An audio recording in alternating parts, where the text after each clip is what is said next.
சரியா எலெக்ஷனுக்கு ஒரு மாசம் முன்னாடி ஜனநாயகம் படம் திருட்டுத்தனமா லீக் ஆகுது. காரணம் டிஎம்கேவோட சதி. தளபதியுடைய வைஃப் சங்கீதா டிவோர்ஸ் கேட்டு கோர்ட்ல கேஸ் போடுறாங்க. இந்த பிரச்சனையிலையும் பின்னாடி இருந்து சதி வேலை பண்ணனது டிஎம்கே தான். DMK supporters and TVK supporters அன்னைக்கு ஜனநாயகனுக்காக அடிச்சுக்கிட்டாங்க, இன்னைக்கு டிவோர்ஸ் கேஸ்க்காக அடிச்சுக்கிறாங்க. இதுக்கெல்லாம் காரணம் என்னன்னா, அதுவே அவங்க தப்பு பண்ணும்போது நமக்கு அனுதாபம் அக்கறையும் வர்றதுக்கு காரணம் என்ன அப்படின்னா, ஆட்ரி பணம் கொடுத்தவனும் வாங்கினவனும் ஒரே கட்சி. அதே சபையில இருக்கிற மாமியார கேட்கவே இல்லையே ஏன்? ஆனா இது புரியாம வெளியே ரெண்டு கட்சிகளுடைய தற்கொலைகளும் கொத்தடிமைகளும் எங்கனந்தாண்டா கெத்து எங்கனந்தாண்டா மாசுன்னு ஃபயர் விட்டுட்டு இருக்கானுங்க. உனக்கு போன் வந்தது உண்மை, நீ பேசுனது உண்மை, ஆனா ராகுல் இங்க இருக்கான்னு சொன்னது மட்டும் போய். அட தற்கொலைகளா, குஜிலி மஸ்து கொத்தடிமைகளுக்கு இல்லடா, தற்கொலைகளான உங்களுக்கு தான். சரியா எலெக்ஷனுக்கு ஒரு மாசம் முன்னாடி ஜனநாயகம் படம் திருட்டுத்தனமா லீக் ஆகுது. அடுத்து லீக் ஆன ஒரே மாசத்துல எலெக்ஷன் வருது. அதுல தளபதி ஜெயிச்சு சிஎம் ஆயிடுறாரு. சிஎம் ஆனதுக்கு அப்புறம் ஒரு மாசத்துல அதே படம் தியேட்டர்ல லீகலா ரிலீஸ் ஆகுது. இதுல இந்த படம் திருட்டுத்தனமா லீக் ஆனதுக்கு காரணம் டிஎம்கேவோட சதி. அடுத்ததும் இதே மாதிரி சரியா எலெக்ஷனுக்கு 2 மாசம் முன்னாடி தளபதியுடைய வைஃப் சங்கீதா டிவோர்ஸ் கேட்டு கோர்ட்ல கேஸ் போடுறாங்க. அடுத்த 2 மாசத்துல எலெக்ஷன் வருது. தளபதி ஜெயிச்சு சிஎம் ஆயிடுறாரு. அதுக்கப்புறம் 2 மாசம் கழிச்சு எனக்கு டிவோர்ஸ் வேணாம் அப்படின்னு தளபதியுடைய வைஃப் டிவோர்ஸ் கேஸை வித்ட்ரா பண்றாங்க. இந்த பிரச்சனையிலையும் பின்னாடி இருந்து சதி வேலை பண்ணனது டிஎம்கே தான். இப்போ இந்த 2 பிரச்சனையிலையும் ஜனநாயக லீக் அண்ட் டிவோர்ஸ் கேஸ் இது ரெண்டுலையுமே காமனா இருக்கிறது டிஎம்கே அப்படின்னு நினைச்சீங்க அப்படின்னா அதுதான் இல்லை. தளபதி சிஎம் ஆயிட்டார் அப்படிங்கறதா இதுல காமன். புரியல, புரியுற மாதிரியே சொல்றேன். இந்த வீடியோ வரும் எல்லாரும் பாருங்க. இந்த வாரம் மனைவி வந்தாங்க, செருப்பு எடுத்து போயிட்டாங்க. அதாவது ஒரு கும்பலுக்கு ஒரு குடும்பத்துல இருந்து செருப்பு வாங்கறதே போறாங்க. என்ன பண்றது? விஜய் அவர்களுக்கு இருந்து எனக்கு விவாகரத்து வேணும் அப்படின்னு சொல்லிட்டு சங்கீதா அவர்கள் பிப்ரவரி மாசம் ஒரு கேஸ் போட்டாங்க. இப்போ அந்த கேஸை பாத்தீங்க அப்படின்னா வித்ட்ரா பண்ணிட்டாங்க. எனக்கு விவாகரத்து வேணும் அப்படின்னு சொல்லிட்டு அவங்களே அந்த வழக்கை வந்து வாபஸ் வாங்கிட்டாங்க. இந்த ஒரு விஷயம் எலெக்ஷன் டைம்ல எவ்வளவு பெரிய பேசும் பொருளா மாறிச்சு யோசிப்பாங்க. எப்படி நிறைய செட் பண்ணப்பட்டது அப்படின்னா, உலகத்திலே பார்க்கல, குடும்பத்திலே பார்க்கல, பொன்னாடியே பார்க்கல, நீங்களே எங்க போய் தமிழ்நாட்டு மக்கள் பார்க்கறது, தமிழ்நாட்டு மக்கள் உங்களுக்கு ஓட்டு போட்டுவாங்க, ஃபர்ஸ்ட் உங்க குடும்பத்தை காப்பாத்துங்க, உங்க குடும்பத்தை பாருங்க, அதுக்கப்புறம் எங்களை வந்து பார்க்கலாம் அப்படின்னு சொன்னதாக ஒரு நிறைய செட் பண்ணாங்க. பண்ணது யாரும் உங்களுக்கு தெரியும். எந்த ஒரு கான்வர்சேஷன் எடுத்தாலுமே நான் புலோடியோட இருக்கேன், நான் குடும்பத்தோட இருக்கேன், நான் புலோடியோட இருக்கேன், நான் குடும்பத்தோட இருக்கேன், இதே தான் பேசினாங்க. இப்போ அவரும் அப்படிதான் இருக்காரு. சிம்பிள் இல்ல. இதுக்கு தான் சொல்றது, அடுத்த குடும்பத்தை தலையிடக்கூடாது. எப்ப யார் எப்படி வேணாலும் மாறலாம். அது அவங்களுக்குள்ள பேசி முடிவு பண்ணிக்கலாம், அவங்களுக்குள்ள கருத்து வேறுபாடு இருக்கலாம். இன்னைக்கு சண்டை கட்டுவாங்க, நாளைக்கு கொஞ்சம் அவ்வளவுதான் ஃபேமிலி. அதை விட்டுட்டு நம்ம உள்ள போய் எனக்கு தான் எல்லாம் தெரியும் மூக்க நுழைச்சா மாறி மாறி இப்படிதான் சரி இருக்கும். இவங்களோட குடும்ப நாயம் பேசுறதுல ஒரு பக்கம் இருக்கு, உங்களோட கட்சி நாயத்தை பாருங்க கொஞ்சம். இவர் ஒரு டிவிக்கு சப்போர்ட்டர். அதுல இல்ல எந்த பிரச்சனையும் இல்லை, யார் வேணாலும் யாருக்கு வேணாலும் சப்போர்ட் பண்ணலாம்.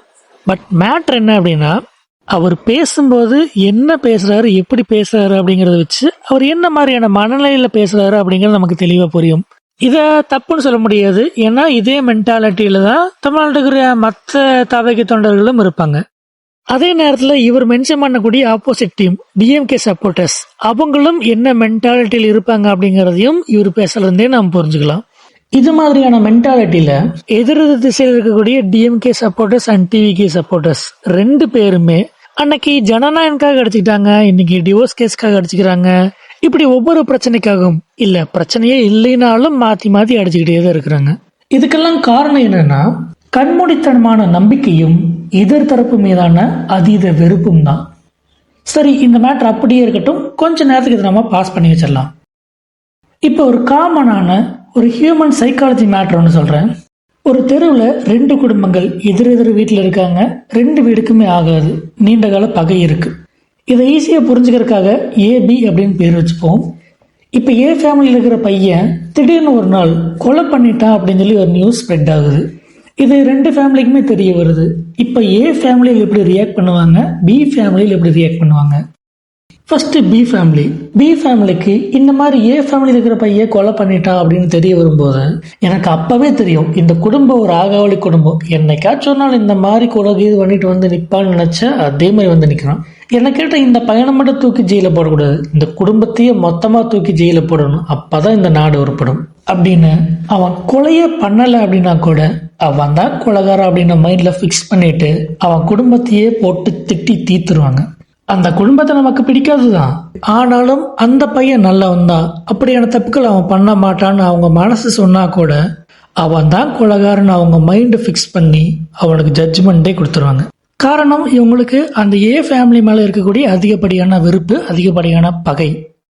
இப்ப இதே சேம் சிச்சுவேஷன்ல அந்த ஏ ஃபேமிலி பையனை தூக்கிட்டு இவங்களுடைய பையனையே உட்கார வச்சா என்ன சொல்லியிருப்பாங்க? ஃபர்ஸ்ட், அவங்களால தன்னோட பையன் கொலை பண்ணிட்டான் அப்படிங்கறதையே அவங்களால அக்செப்ட் பண்ணிக்கவே முடியாது. அது உண்மையாவே இருந்தாலும் அவங்களால அதை ஏத்துக்கவே முடியாது. அதுக்கு பதிலா அப்படி வந்த நியூஸ் தான் பொய், அது உண்மை கிடையாது அப்படின்னு தான் அவங்க மனசு நம்பும். அன்டில் அவங்க பையனே வந்து ஆமா நான் கொலை பண்ணிட்டேன் அது உண்மைதான் அப்படின்னு அவன் சொல்ற வரைக்கும் அவங்க மனசு அதை ஏத்துக்கவே ஏத்துக்காது. ஒருவேளை அவன் உண்மையை சொன்னாலும் கூட அதை ஏத்துக்கிறதுக்கு அவங்களுக்கு ரொம்ப டைம் எடுக்கும்.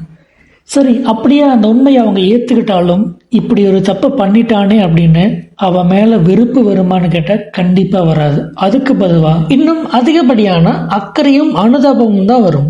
காரணம், அவங்களுக்கு அவன் மேல இருக்கக்கூடிய அதிகப்படியான பாசம். அந்த அதிகப்படியான பாசம் அவன் எவ்வளவு பெரிய தப்பு பண்ணியிருந்தாலும் அவன் மேல வெறுப்பை உண்டாக்காம அதுக்கு பதிலா அவனை எப்படியாச்சும் அந்த பிரச்சனையிலிருந்து காப்பாற்றணும், எப்படியாச்சும் அவனை அந்த பிரச்சனையிலிருந்து வெளியே வர வைக்கணும், அவனுக்கு நம்ம துணையா இருக்கணும், அவனுக்கு நம்ம ஆதரவா இருக்கணும் அப்படின்ற ஒரு அனுதாபத்தை தான் உண்டாக்கும். இங்க பாதிப்பு என்னவோ கொலை செய்யப்பட்டவருக்கு தான்.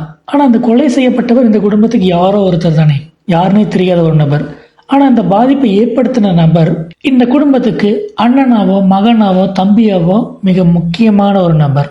அது மட்டும் கிடையாது, அப்படி ஒரு கொலையை அவன் பண்றான் அப்படின்னா அதுக்கு பின்னாடி ஒரு சரியான ஸ்ட்ராங்கான காரணம் இருக்கும் அப்படின்னு அவன் மேல அவங்க வச்சிருக்கக்கூடிய அந்த அன்பு அவங்கள நம்ப வைக்கும்.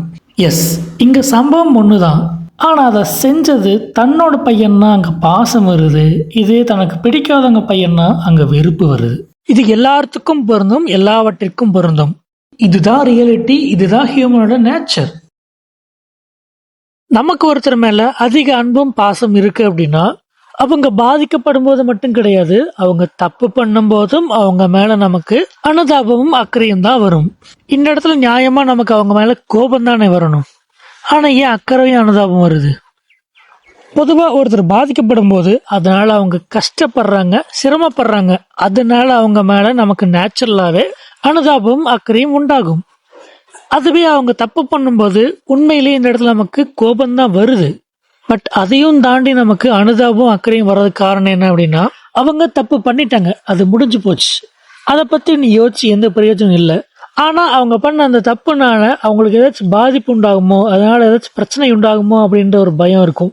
அந்த பயம்தான் கோபப்பட வேண்டியவங்கள அனுதாபப்படவும் அக்கறைப்படவும் வைக்குது. இப்ப இந்த பையன் கொலை பண்ணதுனால அவங்க பேரண்ட்ஸ்க்கு அவன் மேல கோபம் இருக்கும். ஆனா அவன் பண்ண அந்த கொலையினால அவன் ஜெயிலுக்கு போயிடுவானோ, அவன் தண்டிக்கப்பட்டுருவானோ அப்படின்ற ஒரு பயம் இருக்கும். அந்த பயம்தான் அந்த கோபத்தை மறைச்சிட்டு அவன் மேல அக்கறைப்படவும் அனுதாபப்படவும் வைக்கும். இதுக்கு அப்படியே நேர் ஆப்போசிட்ல ஒருத்தரை நமக்கு பிடிக்கல அப்படின்னா அவங்க தப்பே பண்ணல அப்படின்னாலும் அவங்க மேல வெறுப்பை உண்டாக்குது. இதுக்கு பேர் தான் halo effect and horn effect. இதோட டெஃபினிஷன் தான் இது. என்னடா அது, ஃபர்ஸ்ட் எக்ஸாம்பிள் ஸ்டோரி சொல்லிட்டு அதுக்கப்புறம் டெஃபினிஷன் சொல்றானே அப்படின்னு யோசிக்கிறீங்களா? சில நேரங்களில் ஃபர்ஸ்ட் ஸ்டோரியை சொல்லிட்டு அதுக்கப்புறம் அதுக்கான டெஃபினிஷன் சொல்றதுதான் சரியா இருக்கும். ஹாலோ எஃபெக்ட், பாசத்தின் விளைவு. ஒருத்தர் நமக்கு பிடிச்சிருக்கு அப்படின்னா ஒரு தப்பு செஞ்சா கூட அது நமக்கு தப்பா தெரியாது. அவங்களுடைய நல்ல குணத்தை வச்சு அவங்க செய்யக்கூடிய தப்பை கூட நம்ம நியாயப்படுத்துவோம். அந்த தவறுக்கு கூட அவருடைய சூழ்நிலை தான் காரணமா இருக்கும், அவர் எந்த விதத்துலையும் காரணமா இருக்க மாட்டார் அப்படின்னு தான் நம்ம சொல்லுவோம். ஆனா இது அப்படியே ஹார்ன் எஃபெக்ட்ல ஆப்போசிட்ல இருக்கும், வெறுப்பின் விளைவு. ஒருத்தரை நமக்கு பிடிக்கல அப்படின்னா அவர் நல்ல விஷயம் பண்ணா கூட நமக்கு தப்பா தான் தெரியும். அவர் செய்யக்கூடிய சின்ன தப்பு கூட நமக்கு பெருசா தான் தெரியும். அவர் ரொம்ப மோசமான நம்ம ஜட்ஜ் பண்ணிடுவோம். அவர் தப்பே செய்யலை அப்படின்னா கூட அவர் தப்பு செய்யறதுக்கு சான்ஸ் இருக்கு அப்படின்னு அவர் மேல டவுட் இருந்துகிட்டே இருக்கும். சரி, இந்த ஹாலோ அண்ட் ஹார்ன் எஃபெக்ட்டுக்கும் இந்த Jananayagan leak and divorce case இதுக்கு என்ன சம்பந்தம் அப்படின்னு கேட்டீங்க அப்படின்னா, இந்த ஹாலோ அண்ட் ஹார்ன் அப்படின்ற இந்த சைக்காலஜி மேட்டர் ஒரு குறிப்பிட்ட 2 ஃபேமிலிக்குள்ள இல்லை ஒரு 2-3 ஊருக்குள்ள இருக்கிற வரைக்கும் அது பெருசா இம்பாக்ட் கிரியேட் பண்ணாது. ஆனா அதுவே ஒரு ஸ்டேட் ஃபுல்லா இருக்கிற மக்களுக்கு ஒரே மாதிரியான எண்ணத்தை கொடுத்து ஒருத்தர் மேல அதிகப்படியான அன்பும் ஒருத்தர் மேல அதிகப்படியான வெறுப்பும் உண்டாக்குது அப்படின்னா அதுதான் எலெக்ஷன்ல அரசியல் மாற்றத்தை உண்டாக்குது. இது நேச்சுரலா நடக்குது அப்படின்னா ஓகே. ஆனா இது திட்டமிட்டு செயல்படுத்தப்படுது அப்படின்னா அதுக்கு பேர் தான் ஸ்கேப் கோட்டிங் அல்லது விக்டிம் கார்டு பிளேயிங். அதாவது போலியா பழி சுமத்துதல் அல்லது பாதிக்கப்பட்டவர் போல் நடித்தல். இப்ப நம்ம இந்த வீடியோல பார்த்துட்டு இருக்கிற 3 tracks. First track Jananayagan leak divorce case. Second track நாம பாஸ் பண்ணி வச்சோமே, டிஎம்கேவும் டிவிகேவும் எதுக்காக இருந்தாலும் அடிச்சுக்கிறாங்க அப்படின்னு, அது. மூணாவது ட்ராக் இப்போ ஒரு ஸ்டோரியும் அதுக்கான எக்ஸ்பிளனேஷன் பார்த்தோமே, இது. இப்போ இந்த 3 ட்ராக்கையும் ஒரே ட்ராக்ல கனெக்ட் பண்ணுவோம். கடந்த 5 வருஷம் டிஎம்கே ஆட்சியில் மக்களுக்கு டிஎம்கே மீது வெறுப்பு தான் அதிகமாகுது. இந்த வெறுப்பு எலெக்ஷன்ல நார்மலா அது ஆப்போசிட் இருக்கிற கட்சியான ஏடிஎம்கேக்கு தான் போயிருக்கும். பட் நடுவில் புதுசாக டிவிகேன்னு ஒரு கட்சி உள்ள வருது. இப்போ அந்த ஓட்டுக்கள்லாம் டிவிக்கு போகணும் அப்படின்னா அவங்க கடந்த காலத்தில் செய்த நன்மைகளை மக்கள்கிட்ட சொல்லணும். பட் இவங்க புதுசாக வந்திருக்காங்க, அவங்கள்ட்ட சொல்றதுக்கு நன்மைகள் அப்படின்னு எதுவுமே கிடையாது. அதனால இமேஜ் பில்டப் பண்றாங்க. அதாவது சோசியல் மீடியாவில் தளபதியோடைய ஃபேஸ் வேல்யூ, அவருடைய மூவிஸ், இது எல்லாத்தையும் வச்சு பார்த்தீங்க அப்படின்னா அவர் தான் மக்களை காப்பாற்ற வர்றாரு, அந்த மாதிரிலாம் ட்ரெண்ட் பண்ணி ஒரு இமேஜை பில்ட் பண்றாங்க. மாறுறதும் கூட்டம் ஒத்தாளம் மாறுறதும் இப்பெல்லாம் ஒரே நாள் தான் நடக்கும். என் நெஞ்சில் குடியிருக்கும் 2026 history repeats itself.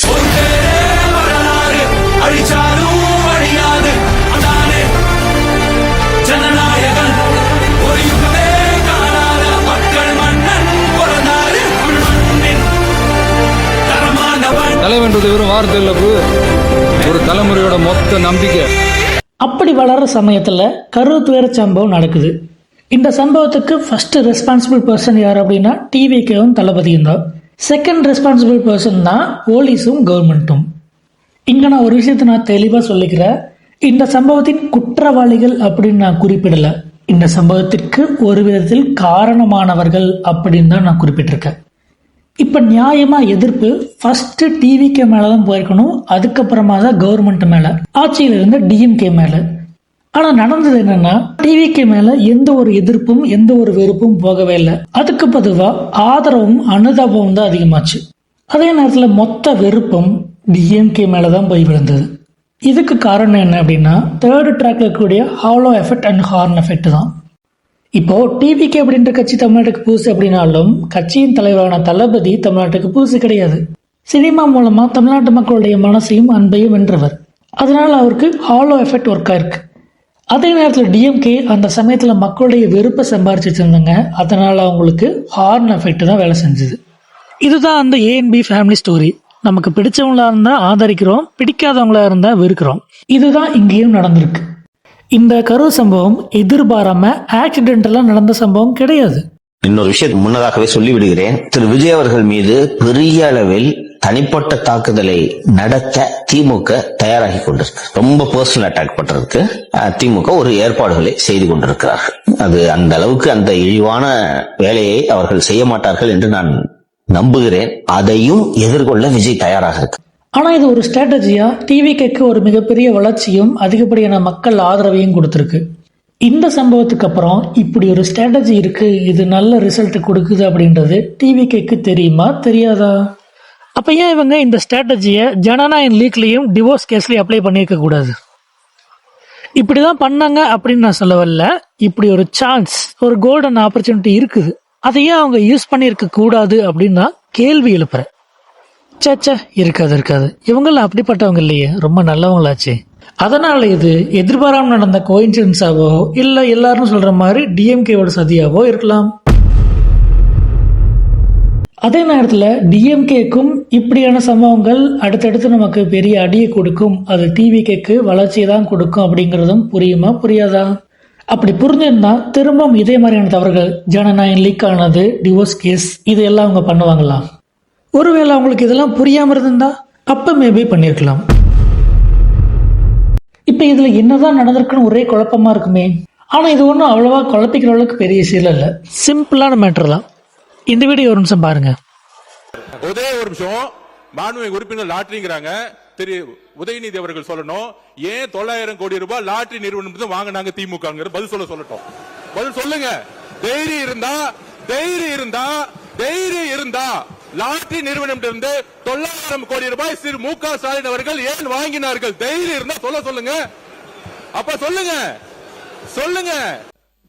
நம்முடைய அமைச்சர் அவர்கள் திமுக ஏன் லாட்டரி நடத்துகின்ற நிறுவனம் என்று ஃபண்ட் வாங்கினாங்க அப்படின்னு கேட்குறாரு. அது கொடுத்தது அவருடைய மாமனார் தான். அவருடைய மாமனார்கிட்ட கேட்டு அந்த விளக்கத்தை அவர் பெற்றுக்கொள்ள வேண்டும். அது அவரும் உங்க அப்பாவுக்கு மட்டும்தான் தெரியும். உங்க அப்பா கிட்ட தான் கேட்கணும், எனக்கு தெரியாது. அப்பாவை இங்க காணோம். வீட்டுக்கு போய் உங்க அப்பாட்ட கேளுங்க. உங்க அப்பா கரெக்டா சொல்லுவாரு. ஏன் வாங்கினாரு உங்க அப்பா சொல்லுவாரு. லாட்டரி பணம் கொடுத்தவனும் வாங்கினவனும் ஒரே கட்சி. ஆனா இன்னைக்கு எதிர கட்சியில உட்கார்ந்துகிட்டு பணத்தை எதுக்கு கொடுத்த எதுக்கு வாங்கினேன்னு சபையிலேயே இல்லாத அப்பாவை கேளு மாமனாரை கேளுன்னு டிராமா பண்ணிட்டு இருக்காங்க. ஆனா 2 பேருமே அதே சபையில இருக்கிற மாமியாரை கேட்கவே இல்லையே. ஏன்? எதுக்காக கொடுத்துருப்பாங்கன்னு அவங்களுக்கு தெரியாதுன்னு நினைக்கிறீங்களா? ஒரு குடும்பத்துல அப்பா ஒருத்தருக்கு பணம் கொடுக்காருன்னா அது பிள்ளைங்களுக்கு வேணா தெரியாம இருக்கலாம், அம்மாவுக்கு தெரியாம இருக்குமா என்ன? அப்படி இருக்கும்போது இவங்க கிட்ட கேட்டிருந்தாலே பதில் கிடைச்சிருக்குமே. ஏன் கேட்கல? ஏன்னா இதுதான் அரசியல், இவ்வளவுதான் அரசியல். இதுல குழப்பிக்கிறதுக்கு எதுவுமே இல்லை. ஆனா இது புரியாம வெளியே 2 கட்சிகளுடைய தற்கொலைகளும் கொத்தடிமைகளும் எங்கன தாண்டா கெத்து எங்கன தாண்டா மாசுன்னு ஃபயர் விட்டுட்டு இருக்கானுங்க.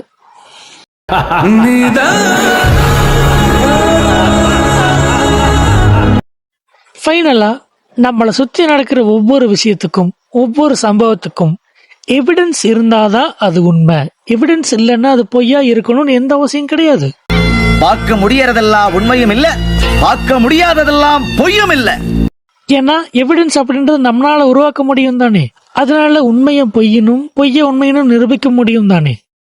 அதனால நம்மளை சுத்தி நடக்கிற ஒவ்வொரு விஷயத்துக்கும் ஒவ்வொரு சம்பவத்துக்கும் மற்றவங்க சொல்ற ஸ்டேட்மெண்ட்ஸ் எவிடன்சஸ் இதை மட்டுமே நம்பாம கொஞ்சம் நிதானமா பொறுமையா யோசிச்சாலே போதும்.